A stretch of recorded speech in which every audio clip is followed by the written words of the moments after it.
if you keep starting and stopping on your content. I personally don't think that it's because you are lazy, unmotivated, or undisciplined. I think that the problem is that you are trying to get started with your content from a place of friction, fear, and a nervous system that isn't quite ready to be seen. And until that gets solved, you are going to continue stopping no matter how many content tips you consume. We are going to break down the 6 biggest reasons why people stop on their content. And on today's episode, I have a returning guest, the one and only Alex Stewart. Me? That's you. So Alex has been coaching clients in several of my programs. Celebrity Circle, Brainwashing Challenge, and SMC. Yeah, and I feel like he's really gotten down to a T the systems and strategy to actually pop off. And obviously I'm a mindset expert. So the truth is that the combination of these 6 things that we're going to go over are kind of a mix of the two. Wouldn't you say? I would say that. I think what I've found is that there is a proven formula that you can use to get attention, build your audience, and those things. Now, I feel like a lot of creators have an issue just following a formula because it takes them away from their creative. It takes them away from their message, what they're trying to share with the world. I think what we're working on the most, and these 6 things will help, is when you're able to make the balance between the techniques that make your audience grow and sharing your message to share your talent with the world. Totally. And I think we should define like when we're saying stopping, because I think this can take a lot of different forms. Like for some people, I see super often they'll get started and then just completely like burn out, lose momentum. I also see people stopping on their level of commitment to their goals. So they'll like energetically give up, even though they're still like doing the work and doing the reps, but you can kind of tell that they're half-assing it. I think it's also really common when people have a big break, then they go into like hiding and they go into self-sabotage where they'll have a viral video and then they'll disappear. Well, I think it's important to just label as anything that's not seamless creation, right?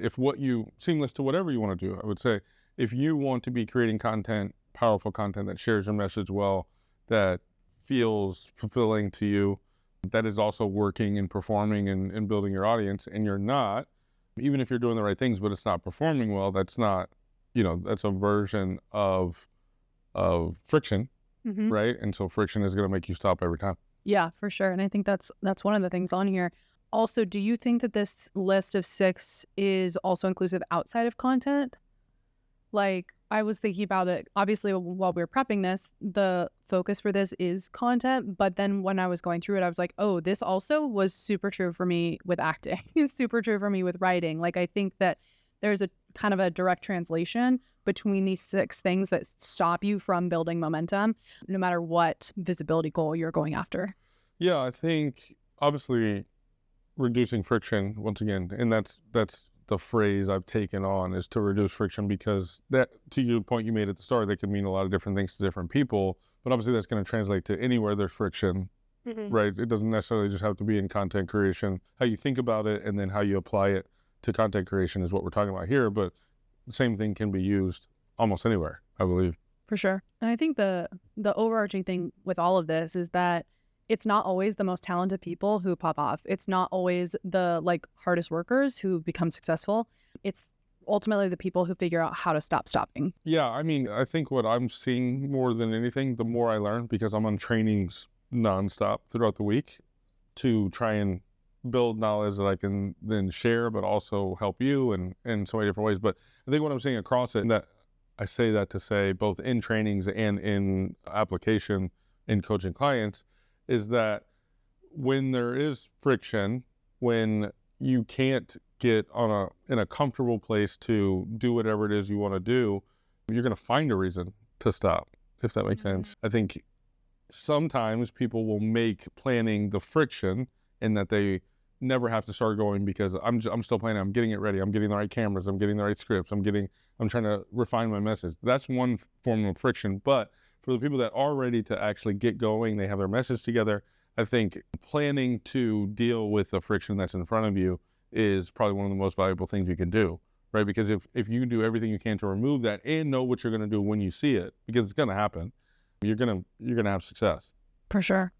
So let's get into the 6 reasons that this happens. So reason number 1 is that you don't enjoy what you're creating. And I think this one almost sounds overly simplified, but there are so many people who are taking advice from random internet gurus or the people who like seem really confident and seem like they have it all figured out.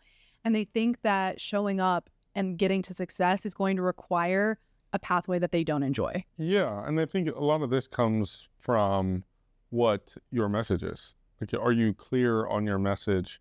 Because if you're clear what your message is and you take your content down that path, I think you're always going to enjoy it because you're able to bring it back. I actually totally disagree with that. Oh, go ahead. Because I think that there are a lot of people, I see this a lot with entrepreneurs, where they're like, I love what I'm talking about. Like, they're like, I do this all day, but they hate the way that they're making the content. People with these like big missions or big visions have something that they are excited about that they want to share, but they're trying to fit themselves into this like content box that's very prescriptive and doesn't feel easy, doesn't feel creative, doesn't feel fun. Yeah, I guess you're right. There's probably two sides to it, to where one, people feel like they're going to have to get, which is what I meant. People feel like they're going to have to get away from what they stand for to create content. And then there's the other side of thinking that I need to do it a certain way and not knowing where their creative thought process fits in the way they think they are supposed to do it. To that point, it's like the fit. Like, does your messaging fit what you want to be creating? Does it fit your lifestyle? Does it fit your goals? And I think like oftentimes like if I was coaching someone on this, it would to journal on like, what is the dream content scenario? Like, I think, for me, when I started making content, I was only posting 3 times a week. I was doing FaceTime style. But if I had listened to what the like gurus were saying, I probably would have really overcomplicated it and picked some or some format that I didn't actually enjoy making. Yeah, no, that's what I'm saying. A lot of, or I said right before we started, the actual 6 reasons is that some people just get there by chance. Some people create a system that works, that doesn't have, that feels easy, feels on brand, feels natural, in which case when those things line up, obviously you're going to like what you're doing just on accident. Some people have to work to get to that space, but once they get there, it's seamless and easy. Well, and that tees up really nicely because the reason number 2 is there's too much friction in the system that you've built. Because I know this is something that like I've really struggled with, is like when building a system. So I feel like I've preached for years that like you just need to tap into your celebrity energy and then start recording. And I do stand by that. And I think there also is a cap to it in terms of scalability. So that's exactly what I would have said. I would have said, to start, you definitely need to start like that. Even if you want to come up with a system, I think you have to go, right? Because you can't really build a system unless you have information to build that system on. And I think tapping into your celebrity energy and going and seeing, okay, does this work? Does that not work? Anything, feeling the highs, the lows, is going to only help you make your system stronger. Right. So I don't think that's a bad philosophy. Yeah. And like you said, just because it won't scale later doesn't mean that that's not the way you should start. Totally. Right? You should start the way you start, the way that's most comfortable, with the least amount of friction, and then get to build a system when you need a system. You don't need a system your first post. Do you think though that like, because I feel like a lot of like for myself and also with my clients, we even have resistance to setting up a system because it feels like there's rules. And I'm like, no, I'm doing this because I want to be creative and I want to break all of the rules. But I can also see in the film world that like whenever I'm making a movie, that there's creativity that's born of constraint. And I think that sometimes having, like, I think something you're really good at with coaching our clients is helping them come up with a quote unquote system that is frictionless for them to feel like, okay, I at least have a structure that I know how I'm going to show up every day. Like, I think one of the hardest things about making content is that it feels like you're supposed to be like making a book report, but you don't know what the book was. Yeah. And it's like, what I like, it's like such an open canvas. And I think that can be a block. So I feel like it's like finding the right balance to like, what is the structure or system that allows my creativity without constraining it? Well, I get that question a lot, or I get that pushback a lot in meetings and in calls that we have, where it's like, well, I don't want to feel like I have to do it, make this type of content. And what I always push back with is, I didn't tell you what type of content to make. I told you how to make your content, Totally. right? And so I would compare it to if you were just driving in an open field, right? And you don't know which way you're supposed to be going, versus when you're driving on a road with guardrails and lines on the road, you know exactly which way you're supposed to go. I don't tell you how fast to drive. I don't tell you which car to drive, and I don't tell you what to think about while you're driving. You just know that you need to go this way, and that's the way to get to where you're going. Yeah. Right? And so I think that's the best way to look at it, is you get to do whatever you want, but if you're trying to grow, I'm giving you lines on the road that are current, going to help you do it the right way. Yeah, and I think it's also funny, like, because so often I think as creatives we do just like project any kind of structure as to just being like, this is super rigid. Because there was a conversation we had this week where I don't remember exactly what it was, but you proposed something and I was like, I'm like feeling really triggered right now. Then we like got to the bottom of why, and it was because I was misinterpreting something that you were saying, and I was like, oh, this automatically means rules, rigid structure. And I was like, I don't know if that's how I want to be known in the world. I don't know if that's how I want to be seen. And so I think that's where there's kind of the like two pieces within it. Well, and so funny, what you said at the start of this little segment is exactly right. Like there's resistance before you even understand what you're resisting. Right, with creatives. Well, that is also like, I feel like 95% of like, I think that's actually one of the reasons. So maybe we'll go on to that one, is that your brain is going to try and keep you small. Yeah, as protection. Yeah, as protection. So this would be the third reason. And, just as a reminder, your brain wants you to survive, not to be famous, not to be visible. Putting yourself out there is inherently risky. Some of that is perceived and some of it is real, but putting yourself out there in a new way, it's, especially if it's tied to your passion, to your goals, to your dreams, to your income, it can feel really dangerous. And so I see this in our clients. I also see this with myself of so many things that like, oh, we were having a conversation about ads. Ads have been this thing that like my brain has just been like, oh, I'm never going to do that. I want to grow only organically. And I think that we're at a point that ads would actually really support our business. And if you're not familiar, there's this whole idea with pixels and whatever. My point in saying all of this is that my brain just told me that it was too complicated for me to learn and to understand. And that like self-limiting thought kept me from moving forward. But that was my brain doing its job, because your brain's job is just to keep you small. And I think this happens. I see this all the time with our creators, is that they overly complicate things or think or make something up in their head to be something. And a lot of it comes down to their identity. Like I know for me, I can easily go into like, oh, I'm too dumb to figure this out, or like, I won't, whatever. I don't have time. I don't have time. I'm too busy, whatever. When really, I think that can often just be a mental block that keeps you from taking action. Well, I think it's your brain has taught itself that the fastest way from A to B is when you have alignment. Right? Mm-hmm. And you can only have alignment with the things you know, right? And so if you don't know something, your brain is going to tell you that it's not safe, it's not good, because that's putting you out of the alignment you quote unquote know, not knowing that something new may put you in a better alignment, a faster alignment from A to B. And so that's why sometimes you have to put yourself outside of your comfort zone, obviously, and understand that like you said, my brain is trained to keep me safe, in the know on what we're doing at all times. So and that's another reason why you really have to educate yourself the best you can on new things, keep your mind open. Just because it's safe here doesn't mean it's the most safe. I think that's a great point. And I've seen so many people who, like, that's one of the biggest pitfalls that I see of people capping their growth, is that something gets hard, it gets overwhelming, it's going to stretch them, and then they cop out by saying, oh, it's not in alignment. Well, they don't even know because it doesn't I think feel... it's actually backwards, if I'm being honest. I think they feel like it's not in alignment, so then they say it's hard. I mean, I'd hate to use Sebastian as an example, but he's a great example, because he now calls himself the Adobe Premiere Pro, which is the name of the thing, but he's the professional at it. His first inclination was, no, I'm very comfortable creating content with CapCut and Canva and all these other things, because his brain was telling him staying where we are is easier, faster than making the change. Mm-hmm. He took time to learn it, and now he realizes that this way of making content is so much faster than it was doing, using anything else. Totally. Yeah.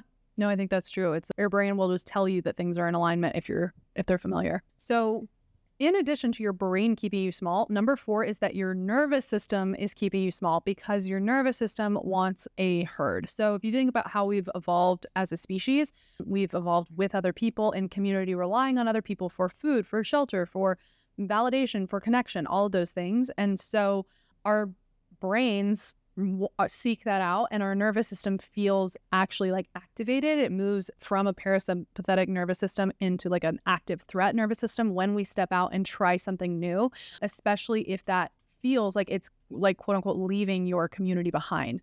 So that could be stepping out as a leader. That could be just doing something. Like I always say, like, unless your family was also made of like successful content creators, or they learned how to do that, then you're gonna feel like you're abandoning your family when you go out to do this. And what makes it even harder is your family's reactions to it, or your friends' reactions to it. Like I know I coach people all the time on that transition when it's like all of a sudden their friend group is seeing them in a new way because they've started showing up online. But ultimately, if your environment values you staying small, then visibility is going to feel threatening. Yeah, I mean, the village you're in is designed to keep you in the village you're in, just like your brain is designed to keep you comfortable in what you're currently doing. The other thing is that when you create content, you're not creating content for the people you already know, right? Not if you want to grow. If you want to stay the same, you want to have the same 1,000 followers, obviously you can appease them, right? But if you want to grow and grow rapidly, you have to start thinking about the people outside of who you already know. That has nothing to do with how comfortable they are or not comfortable with your content, because they know you one way. And so if you're going to start showing up a different way, it would be weird for them not to have resistance to it. I think that's what people don't look at enough. It's like, I should expect this because they know me this way and I'm creating change for them. The same way that your brain wants you to stay small, they want you to stay small, and they want to feel in their comfort place with you. Unless or until you have a herd or community that also values what you're doing and is helping you normalize this level of visibility, your brain is going to find really sneaky ways to stop you from continuing. Yeah, don't hold your breath for that. I'd prepare to start working past a community that's resistant. The next one is you don't have the right mentorship or accountability. I think that can come in multiple different forms, but there's something so healing and like that just makes life better when you're stuck in a problem and someone has already been through that problem and they know exactly how to get out, and it's normal for them to have that problem. Because I think oftentimes when you're going after this, especially if you're going after it alone, it's like you can't see what's a real problem, what's not. Why are you shaking your head? Because this one's so hard.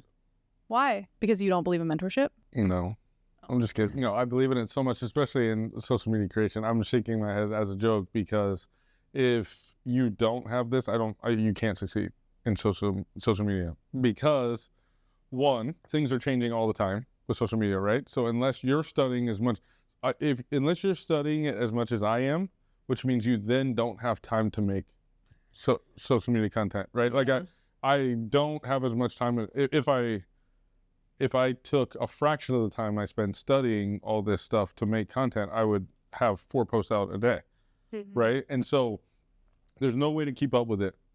For example, on a call the other day, I was talking to a music artist, and she was saying that she wants to create art, or she goes and studies other musicians who have had success on social media.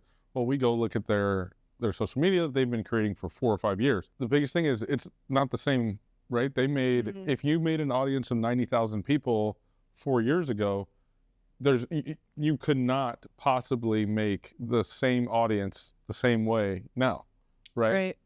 They don't even reward you for doing the same things that they used to do. Do you think that's why people stall out, is because they learn how to catch the wave of momentum in the current moment and then it changes? It's so funny you say that, because the exact person she was studying was stalled out, essentially, right? Like her views were at a certain number, and then now we're reducing so much because probably, they learned to do it a certain way. Now Instagram rewards you for doing different things, right? Like they reward you for doing carousels. They reward you for doing non-speaking videos. They reward you for long captions. And that might change in the algorithm at any day, any hour, really. So unless you're staying on top of that stuff and talking to people and having a group and community that's staying on top of it, it's impossible to do it by yourself. Yeah, that's a great take. I think it also, the right mentor will hold you accountable. And sometimes that, like, I've seen a lot of progress in our clients through just having a dedicated space where they have to show up and like answer for the past week or the past. And you and me go back and forth on this all the time, because you think on my calls I should get on and congratulate sometimes. I do sometimes. And I always fight back with I can't, because the name of my call is accountability call. And so if I can't even believe I'm gonna say this, I see this with my sons, right? If they're playing in a basketball game, their mom's gonna tell them they did great no matter what. So then I have to be the bad guy to tell them what they did wrong, right? So I always look like the bad guy. I always look like the one that's yelling at them. Always look like that. But they can't get better, and you can't get better unless someone's telling you what you're doing wrong. If you want to get better the fastest, you're going to start listening to the person that's actually telling you what you're doing wrong. Accountability. Okay. Well, you and I have differing opinions on that, which my take is that you need both. No, I'm saying you need both. But that's what I'm saying. I can't, in my analogy, I can't also be the one telling my sons how great they did if she's only telling them how, she doesn't tell them anything that they might have done wrong, that they didn't play hard enough, that they made a turnover, that they need to do this, they need to do that. If she doesn't do any of that, then it then becomes my responsibility as someone who knows to tell them what they did wrong, right? Yeah. I don't love that. I would love to just be able to give them a hug and a pat on the back sometimes and say, well, that was a good, at least you tried.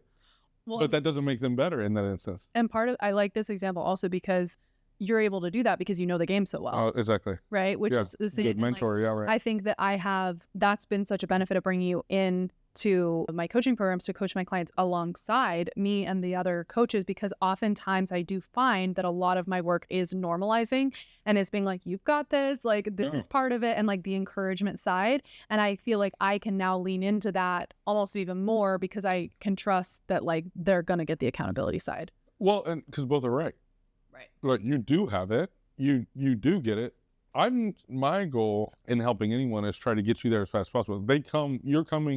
You're paying your money to get a result, right? And so my only goal is to get you the result. I don't have to care about your feelings because I know they're on the other side working on mindset and working on themselves and all those things, so that I can strictly talk about your content needs this.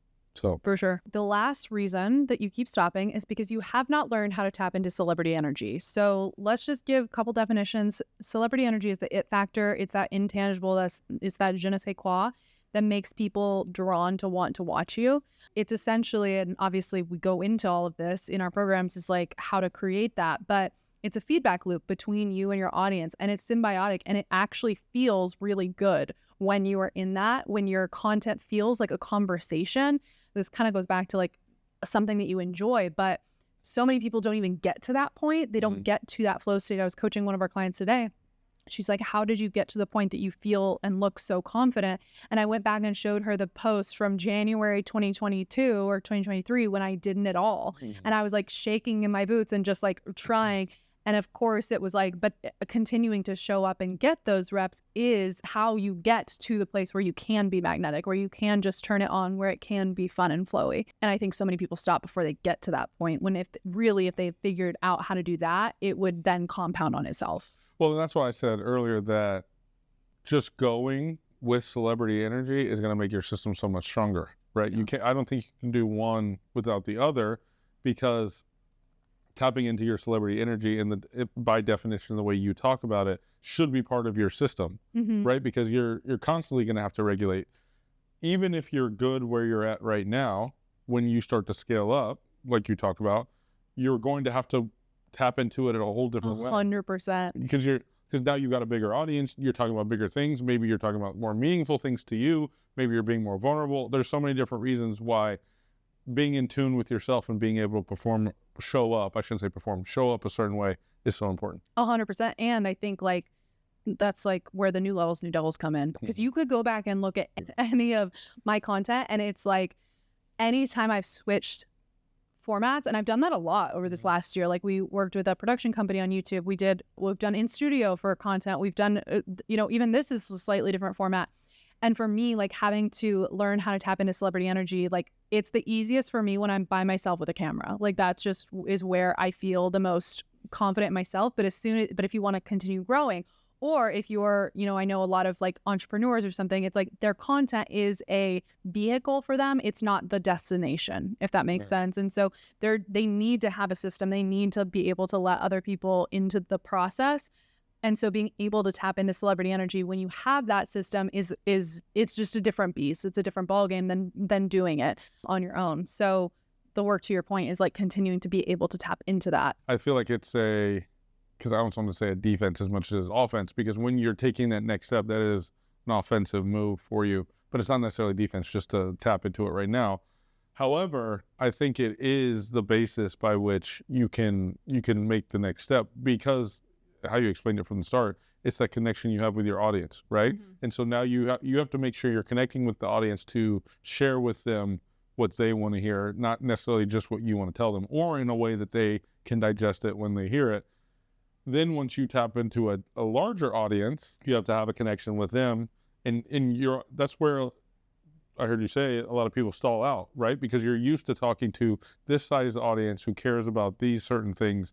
You kill it with them, right? When your audience gets bigger and broader, I don't want to say your message has to change, but the way you share your message sometimes does. Mm-hmm. And being able to tap into this is only going to make you that much stronger. 100%. Okay, so we're going to move into the Celebrity Circle segment, which is where we answer your questions that were submitted inside of the Celebrity Circle. But first, we do want to let y'all know that if you are listening to this in real time, we have something very exciting going on. So consider this your official invitation into the Celebrity Circle. Now, the Celebrity Circle is our monthly membership program.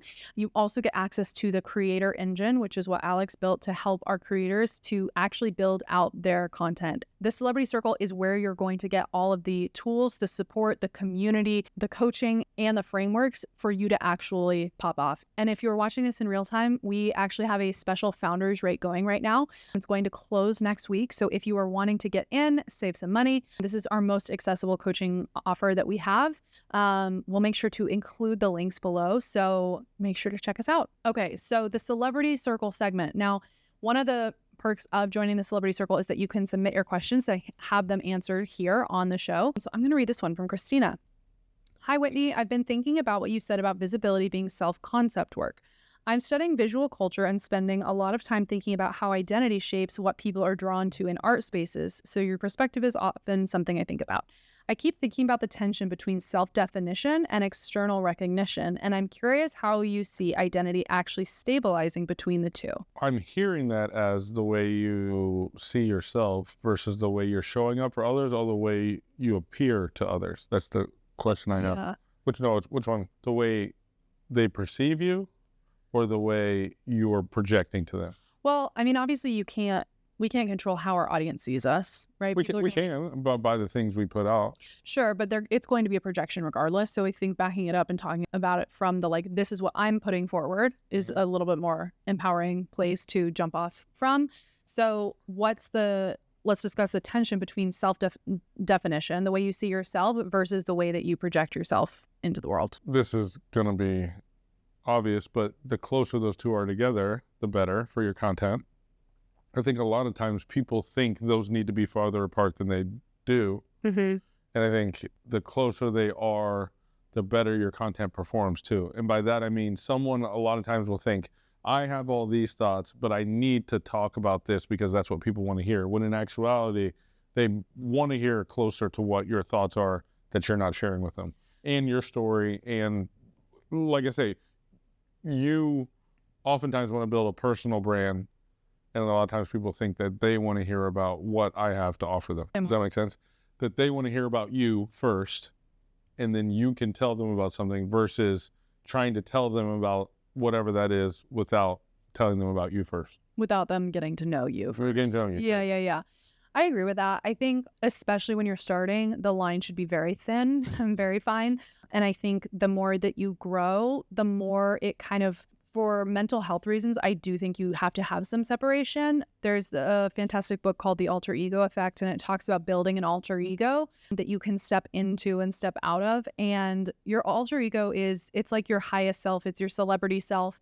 And it needs to be rooted in like reality and ultimately built off of how you, so I always like in one of our courses, Create a Cult-like Following, I teach people how to make people fall in love with you. But then there might come a point in your career that you're like, this isn't sustainable anymore. But by that point, you've kind of found some lanes and found some pillars for you to move into that you can step in and out of more easily. You might find that like, oh, I'm like, I don't talk that much about I don't bring my child into my content, or, there's parts of my life that aren't as much public facing, but that doesn't necessarily mean that they're inauthentic. So I think like finding that line and really being intentional about like, okay, what are the parts that I want to bring online versus not. I was just having lunch with Kat GPT, And she was saying her first brand, Kath in college, she felt like it was kind of based around her as a Stanford student. And she was like, I ended up getting to the point that I felt so much pressure to go to events just to capture content that she was like, I didn't feel like I could be fully present. Whereas now she's built something that she knows her lane and what she could stop into so that she can be fully present in her life. And I think for me, I think because I don't really feel like I have a personal life, like I just kind of have work and then my kid. I mean, my kid is my whole personal life. And because that's not on the internet, anything work is like free game for me to be content. And so I even think about like, I plan my social calendar around what types of events I want to go to and what kind of content that I want to make. So like I don't remember if I've announced this on the podcast yet, but I'm going back to Cannes Film Festival this year and I'm going to be hosting a TV show. And that's going to be a big part of like, I'm reverse engineering my content based around those events, not basing my content on my life. Yeah. I think the other side of it is you got to remember that content, and the point of what we're talking about with building a following is you need to talk about what other people want to hear, right? So whatever it is that they want from you that you can give them within the confines of your message and your comfort, that's what you should focus on more than, how much of me am I sharing? How much of my idea am I sharing? How much of my philosophy? Because if no one wants to listen to it, it doesn't really matter anyways, right? So that should be the balance, is how do I build a personal brand that people can follow that leaves me flexible, right? Because if you build a personal brand and you want to change what your content is about tomorrow, you can do that because they're following you, not this initiative. Does that make sense? And so that's why I always say you need to start there. Then once you have done that, establish that, and people are drawn to you, then you can talk about whatever you want that you know they want to hear. Yep. Good answer. Thanks so much for listening. We hope you all enjoyed this episode. Make sure to join us inside of the Celebrity Circle if you are ready to pop off, create the career, the momentum that you know that you're meant for. Get some coaching from us inside of there, and we'll see you there. See you soon. Bye.